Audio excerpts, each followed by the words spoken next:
Bonjour à toutes et à tous, je suis ravie de vous retrouver pour ce nouvel épisode de notre podcast Décarbonons l'acier ensemble. Bonjour Julie, bonjour à tous. Aujourd'hui, on s'attaque à un sujet de poids, la décarbonation de la filière acier. Et c'est un sacré défi, Marc. La question que tout le monde se pose, c'est est-ce vraiment possible ? Quels sont les leviers concrets ? Exactement. Et surtout, on va voir quel rôle les constructeurs métalliques ont à jouer là-dedans.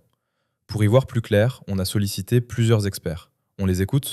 Alors Marc, pour commencer, on a voulu savoir si cette décarbonation était vraiment réaliste à l'échelle industrielle.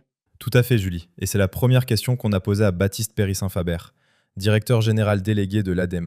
La bonne nouvelle, c'est vraiment que c'est possible et en plus il y a des moyens de l'État qui sont considérables, qui sont là à travers les subventions de l'Agence de la transition écologique pour accompagner la décarbonation de l'acier.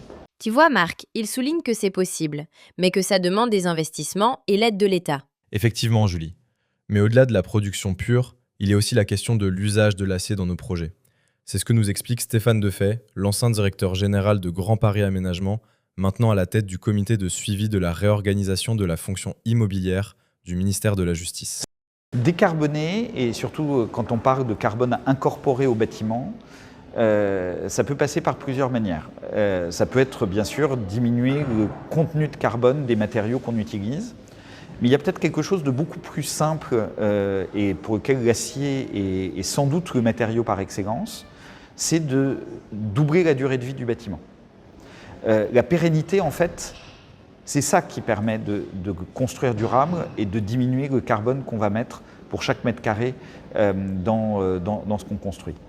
Et de ce point de vue-là, la filière, bien évidemment, elle s'est engagée dans des démarches très volontaristes sur la décarbonation de chacune de ses activités, que ce soit par des aciers bas carbone ou par la décarbonation de façon plus générale de ses processus de construction, de production. Mais elle doit aussi valoriser ce savoir-faire, valoriser cette pérennité des matériaux qui, me semble-t-il, sont un de ses atouts totalement différenciants par rapport aux autres filières de matériaux. C'est passionnant ce concept de doubler la vie des bâtiments pour réduire l'empreinte carbone. Je suis d'accord Julie. Mais côté technologie, on en est où pour fabriquer de l'acier propre ?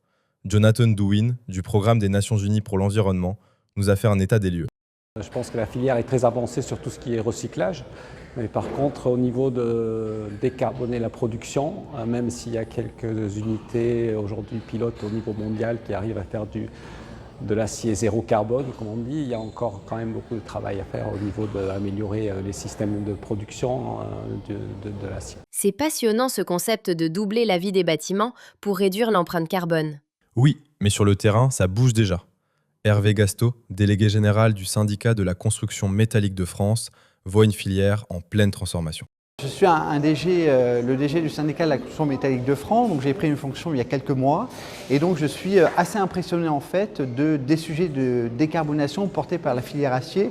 Déjà parce qu'on a toute une filière réemploi qui s'est mise en place, parce qu'on voit sur le terrain pas mal de constructeurs qui utilisent de l'acier bas carbone et je citerai également toute la démarche du CITICM avec l'Impact EA qui est en fait le bras armé technique de formation de la filière sur la construction métallique et la décarbonation. Tu as raison Marc, on parle de plus en plus de réemploi. Et c'est justement ce que défend Fabrice Bonifay, président du Collège des directeurs du développement durable et président de Genact. Pour lui, le changement est encore plus radical. Écoute ça. L'acier le plus vert, c'est celui qu'on fabrique à pas. Ma vision de la décarbonation de la filière acier, au-delà d'essayer d'acheter de l'acier vert, mais on sait qu'il n'y en aura pas assez, c'est standardisé pour pouvoir avoir une approche de baser en fait la stratégie sur le réemploi, sur la récupération en fait des éléments aciers pour pouvoir considérer demain les bâtiments comme des banques de matériaux et qu'on puisse utiliser les éléments constructifs pour éventuellement les réutiliser dans une deuxième temps, soit dans d'autres bâtiments, soit dans d'autres usages. On passe au concret, Marc. Dans cette seconde partie, on a voulu savoir quels conseils donner aux constructeurs qui nous écoutent. Et pour Baptiste Périssin-Faber, la priorité est claire. Le premier conseil que je donnerais aux constructeurs métalliques, c'est vraiment de penser au réemploi. Le réemploi, c'est le levier qui a le plus d'impact en premier ordre et qui est tout de suite accessible. Et donc ça veut dire que quand on construit, il faut imaginer la déconstruction pour faciliter le réemploi. Et ça, c'est quand même un vrai changement de pratique. Pensez au réemploi dès la création.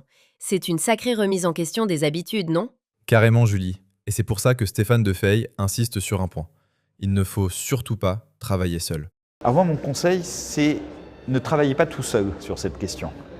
Travaillez avec des architectes, avec les bureaux d'études, avec les promoteurs immobiliers, finalement avec toute la chaîne, parce que dans le bâtiment, nous souffrons aujourd'hui tous, et ce n'est pas spécifique à la construction métallique, d'acteurs qui, chacun dans son domaine, essayent d'optimiser son process, ce qu'il a finalement en main. Mais nous n'aurons pas d'impact vraiment significatif si nous restons sur cette logique. C'est vraiment en travaillant tous ensemble, en faisant connaître aux concepteurs les qualités de ce qui est produit, en entendant aussi leurs besoins, que la filière va pouvoir se décarboner et au-delà de se décarboner, participer à une transition qui doit être une transition vers plus de souveraineté, vers plus d'ancrage territorial. Et ça, c'est quelque chose qui est totalement accessible. Nous sommes en crise, donc la période peut être compliquée pour beaucoup, mais la crise, c'est aussi une fantastique opportunité de nous reposer des questions et de nous les reposer tous ensemble. La collaboration, c'est la clé. Et ça permet d'imaginer des solutions plus flexibles dès le départ, Marc. C'est exactement le message de Jonathan Dewin sur la modularité. Mon conseil serait de réfléchir surtout à des solutions, on va dire, de construction qui sont des solutions où on fait des solutions modulables, où on peut réutiliser l'ensemble. Donc réfléchir à des conceptions qui peuvent faciliter la déconstruction et la réutilisation en fait, des matériaux. Des bâtiments démontables. Ça doit être un vrai défi technique pour les constructeurs. Sûrement, Julie. Mais Hervé Gasto se veut rassurant. L'acier est l'allié idéal pour ça. Ne pas avoir peur, parce que l'acier est quand même un matériau 100% réutilisable, donc c'est quand même un avantage, que la filière de décarbonation et de réemploi est une filière d'avenir et que les marchés de demain seront imprégnés par ces sujets-là et s'ils n'y vont pas, ils vont perdre des marchés, il me semble. S'adapter pour rester compétitif, c'est un message fort. Tout à fait. Et pour finir, Fabrice Bonifay nous propose une solution très pragmatique pour faciliter tout ça. La standardisation. Le conseil que, modestement, je pourrais donner aux constructeurs métalliques, c'est de faire en sorte d'aller de plus en plus vers des approches modulaires, standardiser les éléments que vous êtes amenés à construire pour vos clients, de manière à éviter trop les prototypes, parce qu'on sait très bien que tout ce qui est prototype, c'est difficile de leur donner une deuxième vie. Et demain, on sait très bien qu'on va être contraint en ressources et en capacité à utiliser l'énergie.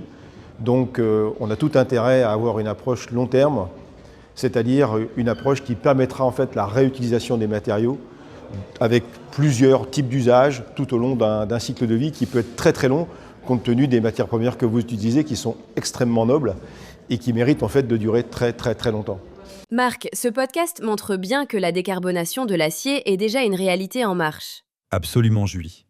Innovation, réemploi, collaboration, les solutions existent. Un grand merci à nos experts pour leurs éclairages et merci à vous de nous avoir suivis. N'hésitez pas à partager cet épisode et à nous retrouver pour de prochains sujets sur la transition écologique. À très bientôt. Au revoir.